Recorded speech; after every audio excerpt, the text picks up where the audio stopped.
Olá! Você deve ter notado que a linguagem C, ela diferencia o tratamento de um vetor passado como parâmetro de uma variável do tipo primitivo. Vamos entender por quê? Bom, então o exercício visava vocês analisarem o código a seguir, em que nós temos na função main a declaração de uma variável inteira, Q, a declaração de um vetor chamado V, da qual ele possui 5 elementos, né, na posição 0, 1, depois na posição 1, número 2, e assim sucessivamente até o número 5 na posição 4. Em seguida, na linha 15, ele chama a função imprimir, passando o vetor V e o número inteiro Q. Então, na hora que chega essa chamada, o controle do programa vai ser desviado para a linha 2, na qual onde se declara a função. E esta função irá imprimir este vetor desde a posição 0 até a posição 5. Após o encerramento dessa função, ele retornará a função 16 e então chamará a função desconhecido. Da mesma forma, ele irá passar como parâmetro o vetor v e a variável inteira q. Bom, então o controle será desviado para a linha 9, da qual então recebe o vetor v e então o número quantidade ali como parâmetros. Então receberemos o vetor com os números 1, 2, 3, 4 e 5 e quantidade será igual ao valor número 5. Na linha 10, é informado que na posição 3 deve-se atribuir valor 0. Então, na posição número 3, irá ser guardado o valor 0. E assim encerra-se a função. Retornando então para a linha 16, que acabou de ser executada, e vai para a linha 17, que irá imprimir novamente o vetor. Só que neste momento, o seguinte resultado é mostrado para o usuário. Os números do vetor são 1, 2, 3, 0 e 5. Ora, se nós vimos anteriormente que, ao passar um valor, passar uma variável como parâmetro, a função irá receber o seu valor e qualquer alteração que for feita neste parâmetro não será considerado na função que chamou a função. Entretanto, no caso do vetor, houve alteração. Vamos entender um pouquinho melhor isso? Bom, então, lá na função main, quando eu estiver na linha 14, o que acontecerá? Aqui, nessa linha, está declarando o vetor v do tipo inteiro, a qual ele vai ter 5 elementos. Então, o computador irá alocar espaço na memória, e esse espaço é um vetor, e iremos então chamá-lo de V. Então teremos um V, que apontará aí para o início desse espaço de memória que contém 5 posições, de 0 a 4. Em seguida, ele irá atribuir os números que estão entre chaves, 1, 2, 3, 4, 5, nas respectivas posições, 0, 1, 2, 3 e 4. Em seguida, ele vai chamar lá, a imprimir, e depois a função desconhecido, passando esse vetor e um número inteiro Q. Só que lá na função desconhecido, nós teremos um parâmetro, que é um vetor, chamado de vetor. Então, ele irá criar, na verdade, ele irá usar esse nome como uma referência a esse vetor, a variável chamada vetor, e esse vetor vai apontar para a mesma posição onde iniciava-se o vetor v da função main. Enquanto que quantidade irá receber apenas o valor. No caso, foi passado o Q como parâmetro, o número 5. Então, este número 5 vai ser levado e copiado no espaço de memória referente à variável quantidade, que é a variável declarada como parâmetro. Assim, quando formos realizar a linha 10, em que solicita-se que o número da posição 3 da variável vetor seja igual a zero. O computador, então, vai verificar que a variável vetor é aquele espaço, né, que está apontando para aquele espaço de memória, né, em que eu tenho essa sequência de números. Né? E ali, então, na posição 3, ele irá atribuir zero. Okay? Terminando a função desconhecido, ele, então, retorna para a função main, né, para a linha 17, para poder, então, imprimir. Bom, veja, então, que houve alteração do valor. Este é o funcionamento da linguagem no caso de vetores. E por quê? Bom, primeiramente, depois nós teremos que estudar a fundo o que acontece realmente aí. Okay? Nós estamos um pouco ainda abstratos. Mas acontece que passar um vetor como parâmetro, né, pode ocupar muita memória e também pode ser um processamento demasiado. Aqui o nosso vetor é pequeno, contém apenas 5 elementos. Mas e se o vetor fosse de 100.000 posições? Imagina ter que copiar 100.000 elementos para um outro espaço de memória para só então começar a executar a função. Demoraria mais o processamento. E a linguagem C, ela quer ser rápida.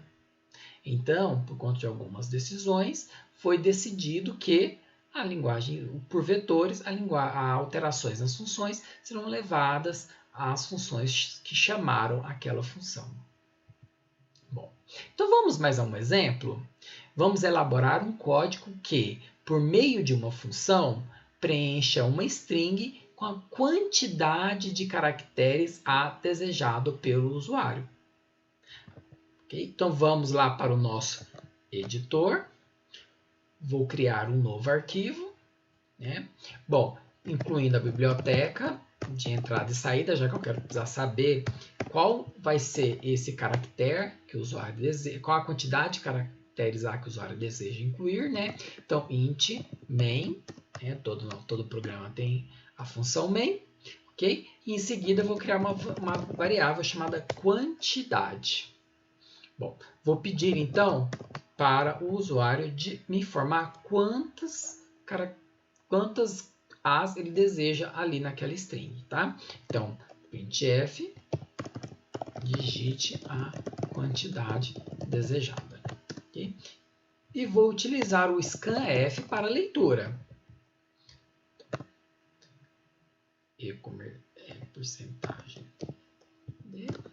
de comercial quantidade. Então, com isso, nós conseguimos ler o número inteiro digitado pelo usuário. Aqui, vamos então chamar a função. E por último, vamos imprimir o resultado. Bom, eu quero imprimir uma sequência de caracteres, que vai estar guardada em qual variável? Vamos declarar. Lembrando que na linguagem C, a declaração das variáveis deve ser no início do corpo da função. Então, aqui eu vou declarar uma variável, né? Chamada vetor, com até 100 posições. Né? E é um vetor de caracteres. Em seguida, eu vou pedir, então, para imprimir esse vetor ao final do processamento. Ok? Bom, ficando agora, precisando definir a nossa função. Vamos lá? Nesse caso, ela não vai precisar retornar um valor. Então, eu vou colocar void. Vou chamá-la ela de preencher. Ok? Bom, eu vi que preencher vai precisar de receber como valor de entrada o vetor a ser preenchido. Então, vou chamar aqui o vetor a ser preenchido de vetor e a quantidade de caracteres A que eu vou colocar. Então, int glock quant. Ok? Bom, para preencher, então, eu vou usar um for. Então, para usar um for, eu vou precisar de uma variável. Então, enquanto, né, o for, começando da posição 0 até chegar na quantidade, eu vou executando o processamento. Qual é o processamento? Colocar na posição I do meu vetor, né, de caracteres, o caractere A. Então, vou atribuir a posição I do meu vetor. Vou executando isso até ter a quantidade desejada. Okay? Bom, após ter a quantidade desejada, então, eu vou fazer o quê? Lembrando, um vetor de string ele deve terminar com /0. Então, na última posição, que é a posição I, né, porque é o que saiu do laço, então depois de incluir o último a posição I vai estar apontando para o espaço disponível, né, elemento disponível. Eu vou colocar o elemento /0. E então terminamos de fazer a nossa função. Precisamos fazer a chamada da nossa função. Então agora eu vou trocar aqui o to-do pela chamada. Como é que nós chamamos uma função que não retorna valor? Primeiro com o nome, preencher. Em seguida eu abro parênteses e passo os parâmetros. Quais são os parâmetros? O vetor de caracteres, que aqui na função main se chama vetor, e a variável que contém a quantidade de caracteres de caracteres A que vão ser colocados nesse vetor. Então aqui eu coloco a variável quantidade, que vai ser a variável digitada pelo usuário. Encerrou, vamos salvar.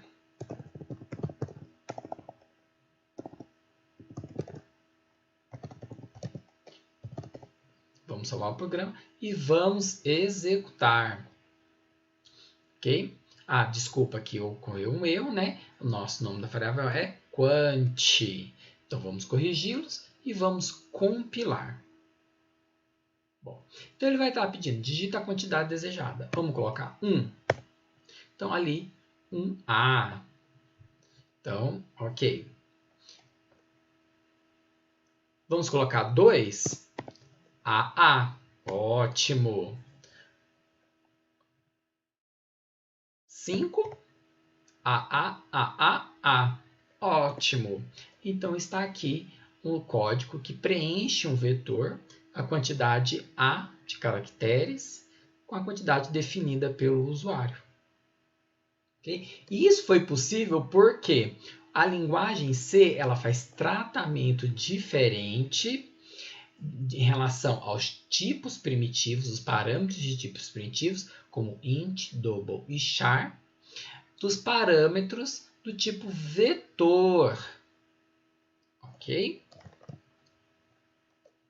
Bom, então lembre-se, a linguagem C trata parâmetros do tipo vetor diferentemente dos parâmetros de tipo primitivo.